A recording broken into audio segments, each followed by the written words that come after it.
बहुत समय पहले की बात है। एक घना जंगल था जहां नन्हा खरगोश चीकू अपनी माँ के साथ रहता था। चीकू बहुत ही चतुर और फुर्तीला था, लेकिन उससे भी ज्यादा उसे अपनी सूझबूझ पर गर्व था। उस नदी में कई खतरनाक मगरमच्छ रहते थे जो किसी भी जानवर को देखते ही झपट लेते थे। इसीलिए जंगल के छोटे जानवर उस नदी के पास जाने से भी डरते थे। उस जंगल के दूसरी ओर एक हरा भरा बाग था जहां ढेर सारे रसीले फल और ताजी सब्जियां उगती थीं। चीकू को वहां के गाजर, पत्ता गोभी और मीठे बेर बहुत पसंद थे। लेकिन एक समस्या थी। उस बाग तक जाने के लिए एक बड़ी नदी पार करनी पड़ती थी। लेकिन चीकू की आंखों में चमक थी। अगर मैं अपनी चतुराई का इस्तेमाल करूं तो इन मगरमच्छों को चकमा देकर उस पार जा सकता हूं, उसने सोचा। चीकू ने बिना देर किए अपने बनाए हुए डमी को नदी में फेंक दिया और तुरंत पानी के पार कूदने की तैयारी करने लगा। भाग 2, पहला सामना। एक दिन चीकू ने हिम्मत जुटाई और नदी के किनारे पहुंचा। वह किनारे पर बैठा और सोचने लगा, मुझे मगरमच्छों से बचकर नदी पार करने का कोई तरीका निकालना होगा। तभी उसने देखा कि नदी के बीच में एक बड़ा मगरमच्छ सो रहा था। उसकी लंबी लंबी दाढ़ें बाहर निकली हुई थीं और उसकी मोटी खाल सूरज में चमक रही थी। सुना है कि नदी के मगरमच्छों का एक बड़ा राजा है, चीकू ने जोर से कहा। अरे मगरमच्छ भाई, क्या तुम मुझे सुन सकते हो? मगरमच्छ ने धीरे से आंखें खोलीं और गुर्राया। कौन है और मुझसे क्या चाहता है? चीकू ने तुरंत मुस्कुराकर कहा, मैं तुम्हारे राजा से मिलने आया हूँ। मगरमच्छ ने हैरानी से कहा, हाँ, हमारे राजा बहुत ताकतवर हैं, लेकिन तुम उनसे क्यों मिलना चाहते हो? चीकू ने अपनी चालाकी दिखाते हुए कहा, मुझे जंगल के राजा शेर ने भेजा है। वह मगरमच्छों की संख्या गिनना चाहते हैं ताकि तुम्हें एक खास इनाम दे सकें। मगरमच्छ थोड़ा उलझन में पड़ गया। इनाम? कैसा इनाम? यह तो तुम्हारे राजा ही बताएंगे, चीकू ने बड़ी चालाकी से कहा। मगरमच्छ को यह विचार अच्छा लगा। अगर तुम सारे मगरमच्छों को बुला लो और नदी में एक कतार में खड़ा कर दो तो मैं उन पर कूदते हुए तुम्हारी गिनती कर सकता हूँ, मगरमच्छ को यह विचार अच्छा लगा। उसने जोर से दहाड़ लगाई और सारे मगरमच्छ पानी से बाहर निकल आए। भाग 3। चालाकी से नदी पार देखते ही देखते मगरमच्छों की एक लंबी कतार बन गई। वे एक के बाद एक नदी के बीच तक खड़े हो गए। चीकू ने खुशी से कहा, बहुत अच्छे, अब मैं गिनती शुरू करता हूँ। फिर वह पहले मगरमच्छ की पीठ पर कूदा और बोला, 1, फिर दूसरे पर 2, फिर तीसरे पर 3। इस तरह वह मगरमच्छों की पीठ पर कूदता गया और गिनता गया। मगरमच्छों को लगा कि वह सच में गिनती कर रहा है, लेकिन असल में चीकू धीरे धीरे नदी पार कर रहा था। अब मैं राजा को बता दूंगा कि तुम कितने हो। आखिरकार जब वह आखिरी मगरमच्छ पर पहुंचा तो उसने जोर से कहा, धन्यवाद मगरमच्छ भाइयों।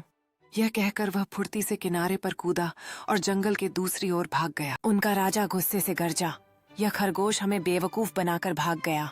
भाग 4। मगरमच्छों का गुस्सा। मगरमच्छों को अचानक एहसास हुआ कि वे मूर्ख बना दिए गए हैं। अगली बार जब वह वापस आएगा तो हम उसे नहीं छोड़ेंगे। अब मगरमच्छों ने तय किया कि वे पहले से ज्यादा चौकन्ने रहेंगे। इधर चीकू जंगल के पार पहुंचा और उसने खूब सारे मीठे फल और गाजर खाए। वह बहुत खुश था कि उसने अपनी चतुराई से मगरमच्छों को मात दे दी। उन्होंने चीकू को देखा और धीरे धीरे पानी से बाहर आने लगे। कई दिनों बाद जब चीकू को फिर से जंगल के पार जाने की जरूरत पड़ी तो वह दोबारा नदी पर पहुंचा, लेकिन इस बार मगरमच्छ तैयार थे। इस बार तुम्हारी चाल नहीं चलेगी खरगोश, राजा मगरमच्छ ने कहा। लेकिन चीकू को तो अपनी चालाकी पर पूरा भरोसा था। उसने तुरंत एक और योजना बनाई। भाग 6। दूसरा चकमा। चीकू ने मुस्कुराते हुए कहा, अरे मगरमच्छ राजा, इस बार मैं गिनती करने नहीं आया हूँ। मगरमच्छों ने हैरानी से पूछा, तो फिर क्यों आए हो? चीकू ने शरारती अंदाज में कहा, मुझे तो बस ये देखने आया था कि तुम लोग मेरे जंगल के फल खाते हो या नहीं। मगरमच्छों ने एक दूसरे को देखा और बोले, हम तो पानी में रहते हैं, हम फल नहीं खाते। अरे, चीकू ने जानबूझकर कहा, लेकिन मैंने सुना है कि मगरमच्छ गाजर और मीठे बेर के बहुत शौकीन होते हैं। मगरमच्छों को संदेह हो गया। उन्होंने कहा, यह गलत बात है, हम तो मांस खाते हैं। अच्छा, चीकू ने हैरान होकर कहा, तो फिर वहां किनारे पर जो गाजर पड़ा है वह किसने खाया? मगरमच्छों ने तुरंत पीछे मुड़कर देखा। चीकू को इसी मौके की तलाश थी।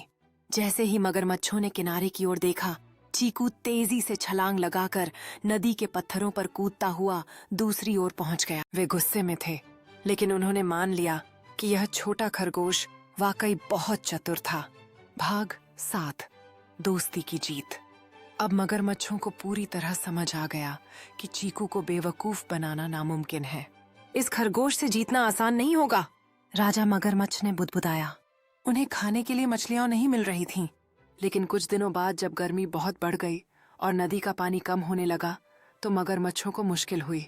चीकू ने यह देखा और सोचा, ये मगरमच्छ चाहे कितने भी खतरनाक हों, लेकिन इन्हें भी तो खाना चाहिए।